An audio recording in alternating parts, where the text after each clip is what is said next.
This is Sports 225. Well, the last time I saw Wilson Alexander, the sports writer from The Advocate, was in studio when he was one of the last guests we had before the pandemic started. Man, it's even hard to conceptualize that was that long ago and everything that's happened since. Because we were talking then about you having just come off covering the greatest college football team in the history of college football. It seems like time has been warped for the last 2 years or something like that, because it's hard to think back and know that that wasn't really that long ago, but it feels like a very long time ago for some reason. But it's good to see you again, Lee. Thank you. I have a friend who calls it AC, after COVID, because we were talking about something recently. He goes, no, that wasn't 3 years ago. That was 5 years ago. You just lost track of time because of COVID, But so you had come off that great LSU football season. And then the next year you had a not so great LSU football season and COVID. What was that like as a sports writer? It was tough that 2020 year in general as a sports writer, because part of what we love to do, and maybe part of the reason we get into this business, is to have those kinds of interactions, with around the games and with athletes and coaches and people around sports, and going to talk to people in person. And we couldn't do any of that for a very long time.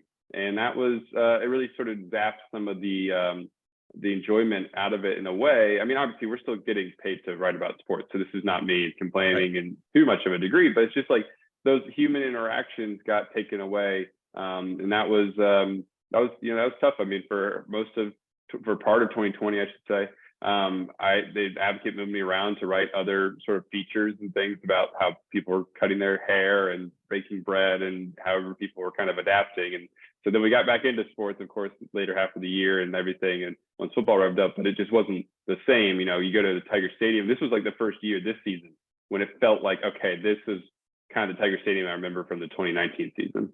Yeah, I've had a lot of college athletes just tell me it hasn't been a normal experience. Like, we've been on campus, but we didn't go to class. We were remote. And then, for sporting events for the longest time, of course, people either didn't go or masked up or there was sparse attendance. And in your case, like, for example, when the football game ended, you interviewed the coach from the press box by Zoom. That must have been thoroughly bizarre. It was. You didn't really get to see how people, you could see them speaking, and I mean, kind of like we are doing now even, but Right. like, you don't fully get the full sense of their body language, and everything's just very, you don't have a chance for any sort of one-on-one interactions off to the side with any of the players. And it was odd, everybody in the press box with their headphones on, trying not to talk over somebody, and sometimes there might be a technical malfunction or something like that. It was much better once we got back to in-person interviews. In those post-game football interviews, so the way it works is the media, generally the ones who can, get down on the field with a few minutes to go. The game ends, there's the scrum out there on the field, and eventually, like in the case of LSU, the coach goes to a room, and it's not that big of a room, so everybody's kind of packed in there. But a lot of times the tension in those rooms after, especially a close game or a loss, is really palpable. Is that the word I'm looking for? I think I'm right there. And you lose that, like on the Zoom, especially when you're sitting pretty close to somebody and you can stare them down a little bit and, ask the questions. I mean, I can think of some pretty epic moments, in that room. And then, during the Zoom, is completely lost. Yeah, and the coach sort of can't quite tell if, sometimes, like, if you need to ask something difficult, and you don't want to do it in like a really adversarial way, and sort of try to, sometimes that can get lost in translation a little bit over Zoom, that because you can't convey your full sort of body language and everything like that. And even sometimes if the Zoom was just audio or something like that, and not necessarily post game, but in other cases, certainly that's tough to do as well, where all they can do is maybe hear you or see your face or something like that. It's just hard. You just lose that element of communication that can be really important when you have to ask a difficult question. And we had to ask tough questions a lot in the Zoom era, I guess, of LSU coverage there between 2020 and 2021, with how poorly the team was playing and everything that was also happening off the field. Well, I mean, you transitioned for me without letting me ask the question, but yeah, that in itself, you went from this incredible high of covering such a great team to the difficulties of covering a team that squandered a lot over the course of the next 2 seasons for whatever reasons, and a coach who apparently, went off the rails and everything else. That must have been quite a challenge for a young sports writer like yourself, for any sports writer, but you hadn't been in that situation yet. Yeah, I mean, we had to try to still bring coverage to the team to all of our readers as best as we could. It obviously was not as fun as 2019 was, but that doesn't really necessarily change what our jobs. It changed what, of course, I guess, what we write about. Everybody thinks, oh, you're being really negative. It's like, well, we're just trying to write about what's happening, and right now things aren't very good for 2020 to 2021, and it's not as fun necessarily. We're I don't have a rooting interest in the LSU. I'm not a fan of the team, but it's more enjoyable when they play well. The Alabama game this year was a lot more fun than when they, lost to Alabama here in 2020, and there was almost nobody there, and they got smoked in their own building. Like it is more fun, certainly, to cover those kinds of games. And yeah, I mean, it was the toughest part was kind of finding things to write about just on a sort of day to day and like the middle of the season. Really either year, but especially for me last year, because I became the lead football writer last year. And for a while we kind of know that there's probably going to be a coaching change, but it hasn't happened yet, and we're not there, and there's just not a lot of interest about anything else other than that. And so we had to try to get creative with what we were writing about. He is Wilson Alexander. He covers LSU football for The Advocate, finishing your 4th season. Is that right? Yes, this is 4th overall, but my 2nd as the lead football writer. There you go. And he is from Georgia, which in the last few days has been not only the capital of the football world, but the capital of the political world. And we can talk about that too, but also the way you break down film and do a few other things. We'll come back to him and me. I'm Lee Feinswag at Sports 225.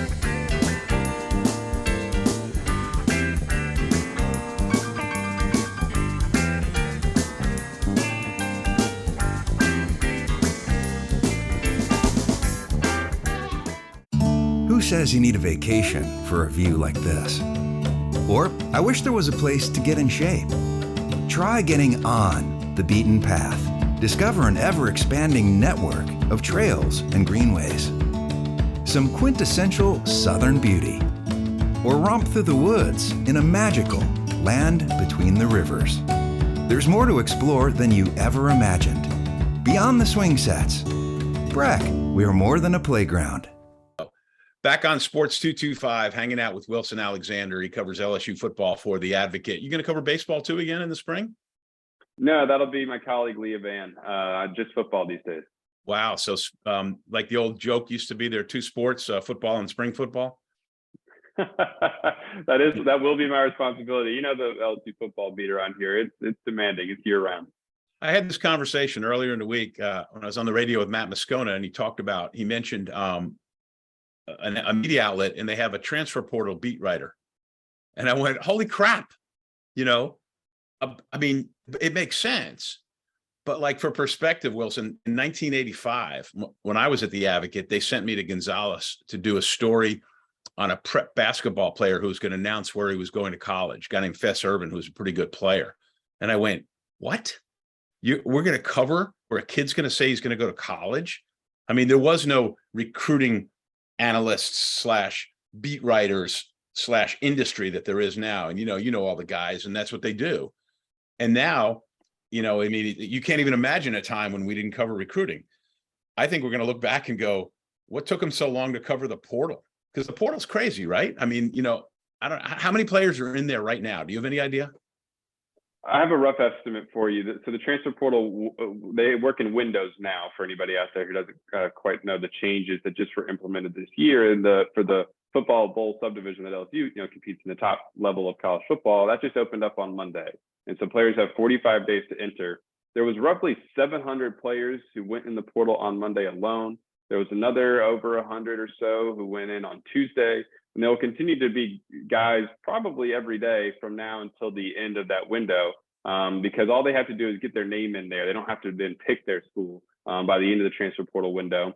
And so, yeah, I wrote about this a couple of weeks ago, actually, and it was just kind of crazy to sort of think about how much college football was bracing sort of for the opening of this window, because everybody knew on Monday and earlier this week that it was just people were just going to flood in there looking for a new team because they hadn't been allowed to enter until Monday. And so it created kind of quite a lot of havoc for the last couple of days. But it also, in many ways, makes it easier on everybody involved to know that there's just these set time frames. It is definitely the new era of college football, of roster management, combined with recruiting, because the early signing period is in 2 weeks. It's crazy right now for college teams who are trying to manage their rosters. There's a lot going on at once. That's why they have to have, especially for teams like LSU, a really built up personnel department behind the scenes. Guys you don't even see on the sideline on Saturday nights or coaching a position, but people behind in the building who are managing all of this stuff.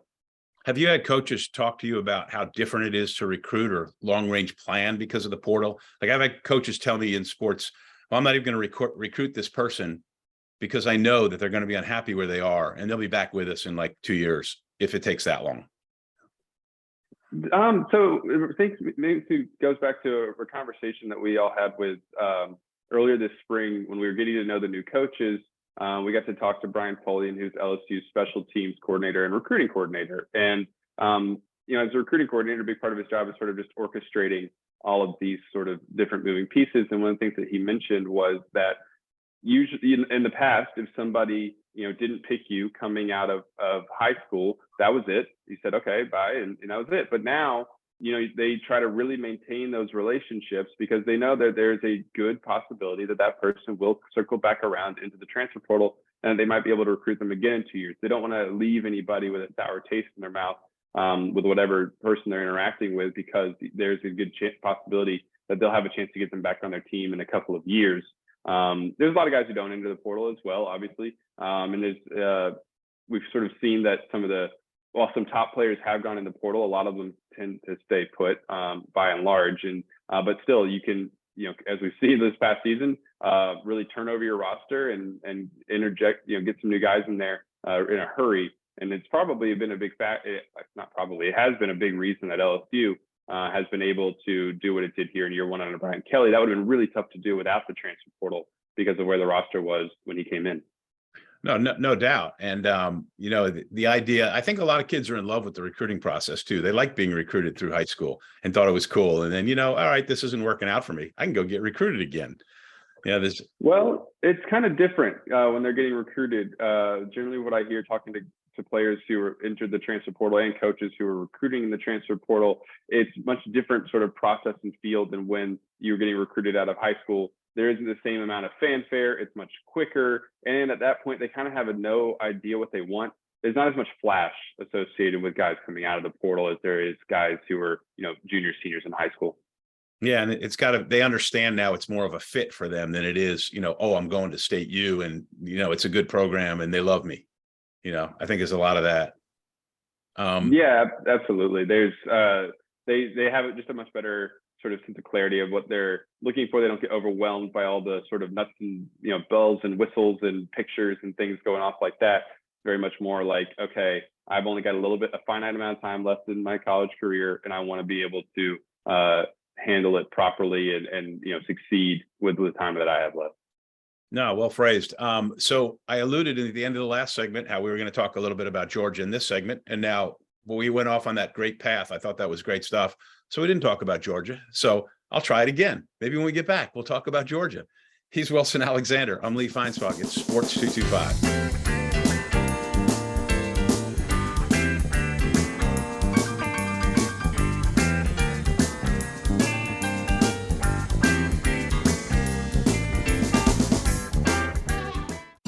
Who says you need a vacation for a view like this?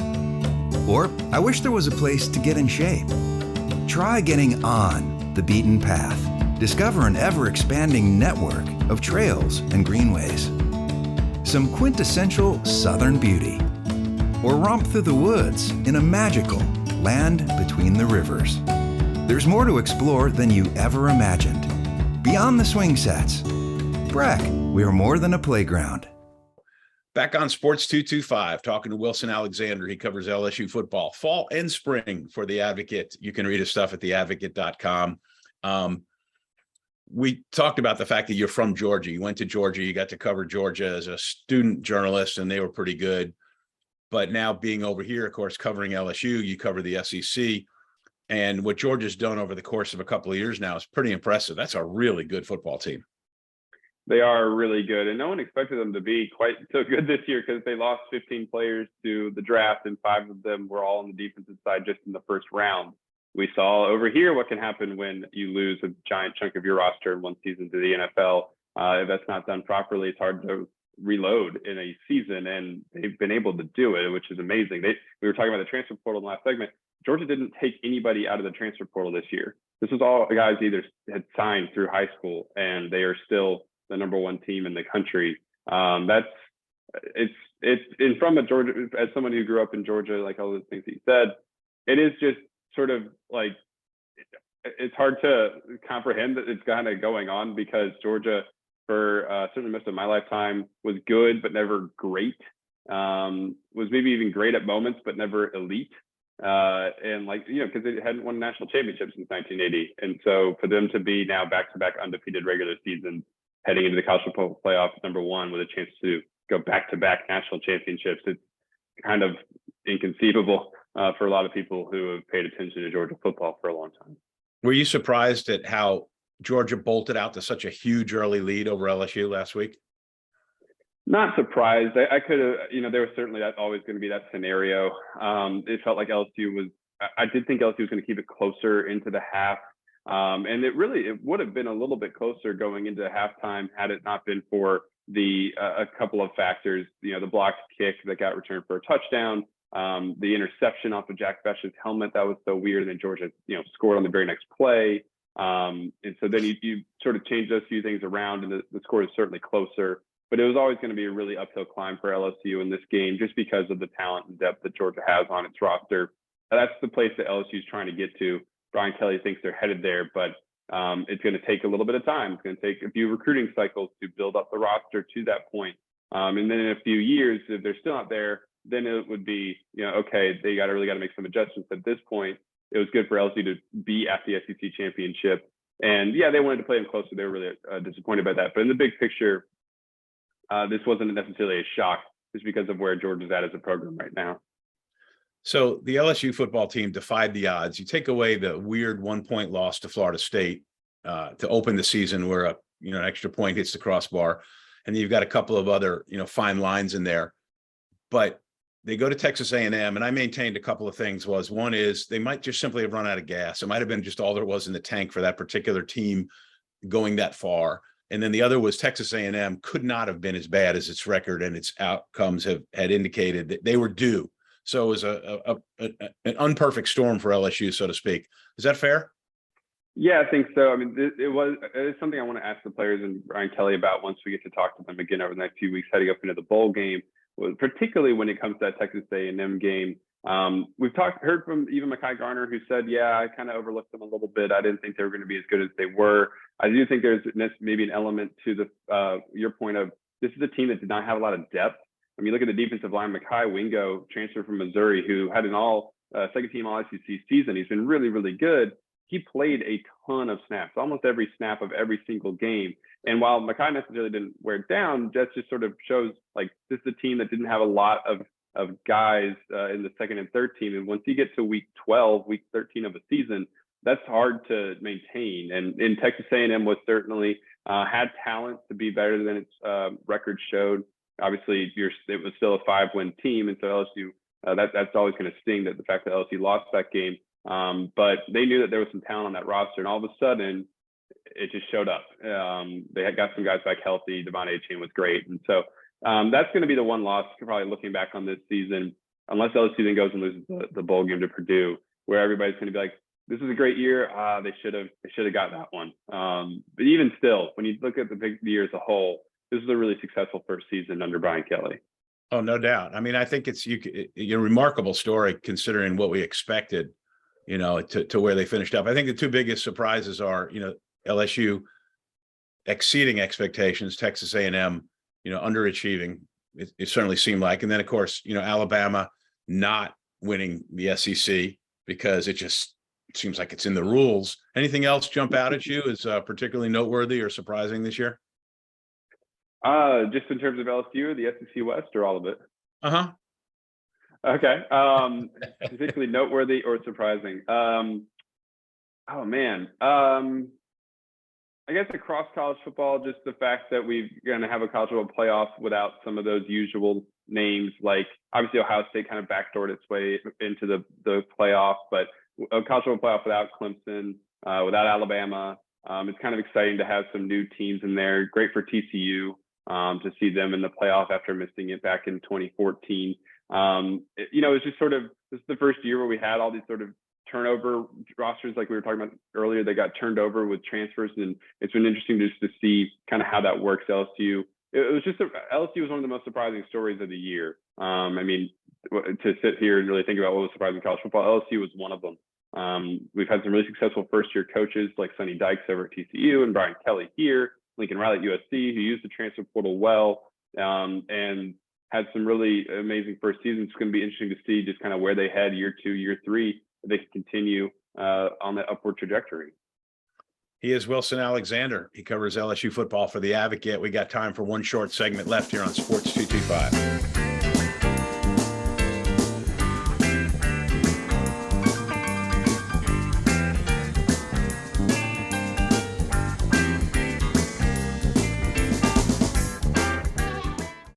Who says you need a vacation for a view like this?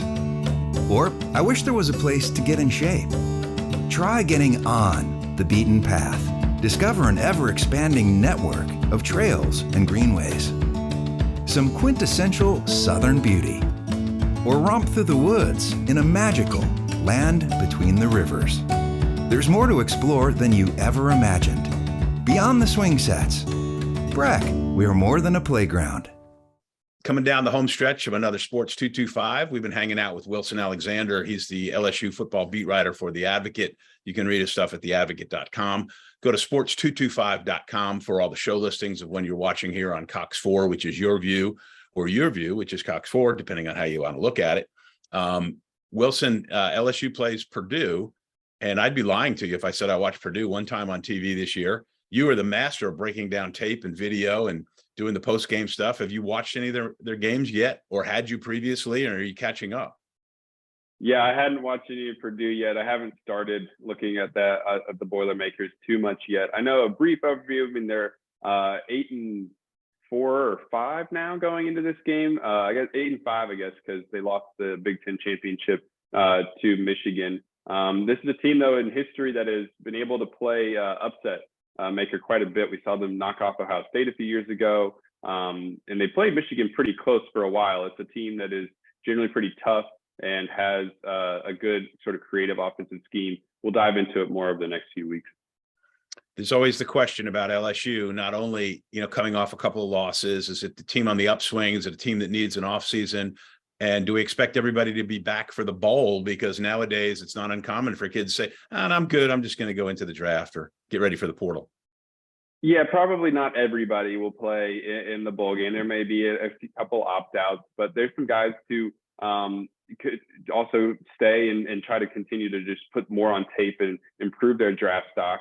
We'll get more answers to that over the next few weeks as guys' decisions come out. Exit meetings were happening at LSU over the last couple of days, and Brian Kelly and the staff were getting a much better idea of who will and who won't be available. We've had at this point two sort of new players into the transfer portal, Jack Besh and Demarius McGee. There will be some more, and exactly who will kind of get revealed here over the next couple of days and into next week in particular. But by and large, it'll still be, I think, very much the team that you saw throughout the year. Most of those guys will be back. Obviously, the big one, Kayshon Boutte, coming back. That was huge, and he'll be playing in the bowl game as well. If you're an LSU fan and you've been with us for the last half hour, you've been loving this because Wilson Alexander can just rattle it right off. Wilson, thanks so much, man. Awesome to visit with you. Thanks for having me, Lee. All right. Thanks for watching Sports 225. Remember to read his stuff at theadvocate.com. We're out of here.